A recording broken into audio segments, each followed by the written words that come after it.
Greetings, everyone, and welcome to this special edition of The Hub on CGTN. I'm Wang Guan, reporting from Budapest, Hungary.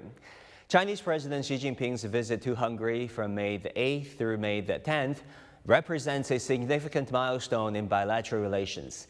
With some 16 agreements slated for signing and 2 more under discussion, the visit is of paramount importance for both countries.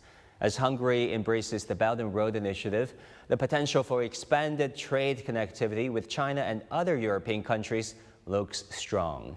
Now, to delve deeper into President Xi Jinping's visit to Hungary and its impact on bilateral economic and trade relations, I'm joined at this hour by Tibor Navracsics. He's the Hungarian Minister for Public Administration and Regional Development. Minister, what do you think is the significance of President Xi's visit to Hungary, and what do you want to see coming out of his summit with Prime Minister Orbán? Well, I think it's a historic visit, above all. President Xi's visit is very important from the point of view of the Chinese-Hungarian relations. Hungary was one of the first countries to establish diplomatic relations with the People's Republic of China in 1949. Now we celebrate the 75th anniversary of the establishment of diplomatic relations. It's as old as the People's Republic, almost. Yes, and that's also a good cause for the visit and a good reasoning for the visit. But if we look beyond the surface, we can see that there's a lot of political, friendship and economic contacts between China and Hungary, and we can revive this whole set of relationships, and we can give a push for the future relations between our two nations. So it's reported that some 16 items will be announced. A memorandum of understanding in various fields will be announced during this summit.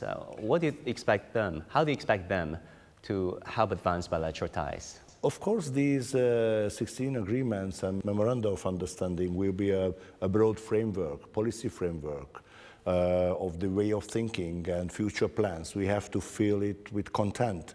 So in the future, the Hungarian government will seek the contacts with the Chinese authorities to give them project proposals and also plans for the future economic cooperation. But also we invite Chinese investments, high-quality Chinese investments in areas of industrial policy, automotive sectors, but also to overcome regional disparities.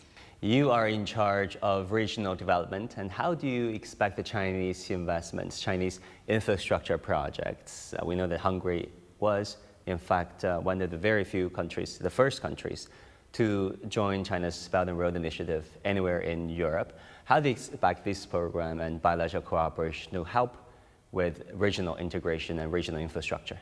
China is a great power in developing transport infrastructure and transport networks.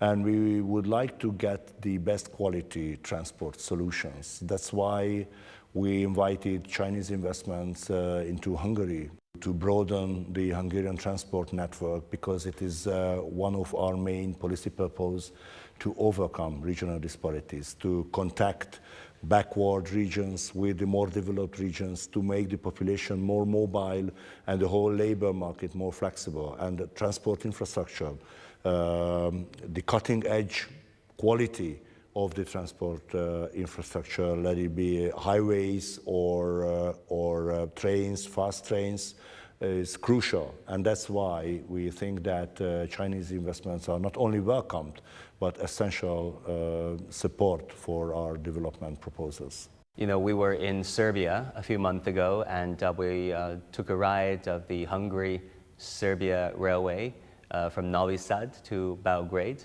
The section here in Hungary is under construction, I heard. How do you expect that, once completed, to help with local transportation and perhaps development too? It's an investment of fundamental importance, because Central European capitals are pretty close to each other. So if you want to build up an efficient transport network, fast train links can be very useful. And this is the first test. The Belgrade-Budapest fast train link will be the first test, but probably we can broaden it to other Central European capitals as well. And it can make the whole European and probably Chinese economic cooperation more efficient. It brings closer the nations to the peoples and also the economic centers of these two regions. Can you give us an example, perhaps, Minister, when it comes to Chinese-Hungarian cooperation making an impact, making a difference to regional development here in Hungary?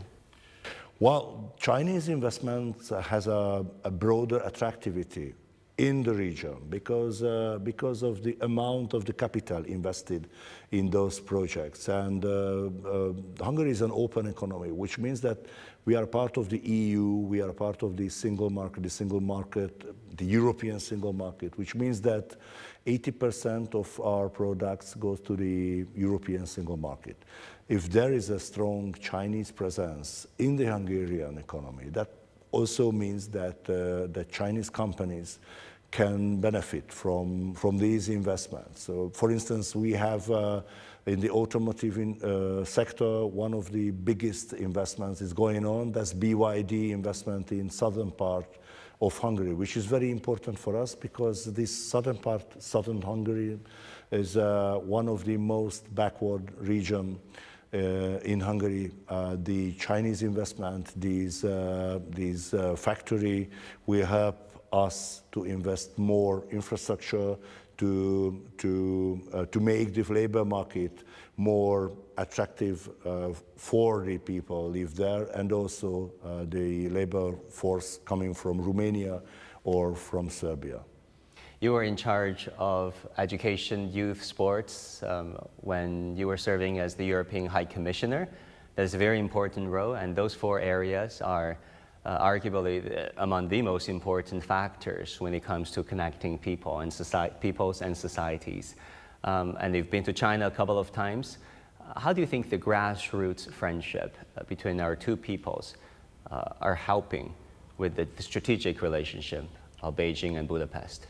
Very important. People-to-people dialogue or public diplomacy are the instruments which can be very useful and very important in bringing closer two nations or two communities. When I was the member of the European Commission, it was between 2014 and 2019, I was personally responsible for the people-to-people dialogue between the European Union and China. And I had the opportunity to visit China, but also to make contact with local and national leaders of the Chinese politics. And we very easily could find common ground and common voice to not only to express our plans, wishes, and worries about the future, for instance, but also the points where our way of thinking meet. And that's a solid educational system because that's the investment in the future. And also the culture, which can be a good sector of diplomacy, and also a preparing force for further political and diplomatic steps. How did you like China? How did China impress you personally? Well, China is too big for me to make an opinion about the whole country. I was only in Beijing and Shanghai, but it was amazing. I mean, two very important and beautiful cities with very different characteristics. But Chinese people are very kind, and I think that they stay in China a very pleasantful and enjoyable visit. Okay, let's talk about this state visit of President Xi. Can you tell us something about what kind of welcome reception President Xi gets? When we are very well prepared for hosting the President and the Chinese delegation, it's a very important visit for us because the Chinese-Hungarian economic and diplomatic relations are very good. I couldn't tell any major problems in our cooperation, and we want to give that feeling during the visit that Hungary is a trustful partner of China in Europe. And all the data shows and proves that that we have a very strong relation, economic relations, and a very strong economic cooperation. Even if we think an intra-European economic activities or global activities all over the world. Before his arrival, President Xi signed and wrote an article published in a major Hungarian newspaper. And the way he described Chinese-Hungarian relations is really unique. He used a very unique Chinese word, as 肝胆相照, which literally translates into heart-to-heart friendship, heart-to-heart relationship. Do you agree with him? Well, it was a very nice and very noble gesture from the Chinese president, but I think there's something behind the formal and protocol behavior between the two authorities that, well, the Hungarians usually defines themselves as a nation coming from Asia and becoming a European nation, but still keeping these origins and roots which links us to the Asian nations and way of thinking, the structure of the language, and a lot of things, cultural things, link us to our Asian friends. And I think it's a very good precondition for building up a very solid friendship. Yeah, Hungary is known among many scholars as the most Asian European country. Exactly. And your language structure, the language, I learned that is unique among all the world's languages. Yes. And you put your first name and last name just Asian, as the same order as we do. Exactly. But why do you think that's the case? Family name and then surname, and then given name. Because of the logic. The European logic is just different. You put first the Christian name, the first name, which is a more general one, and then the family name, which make it more precise. We start from the opposite angle.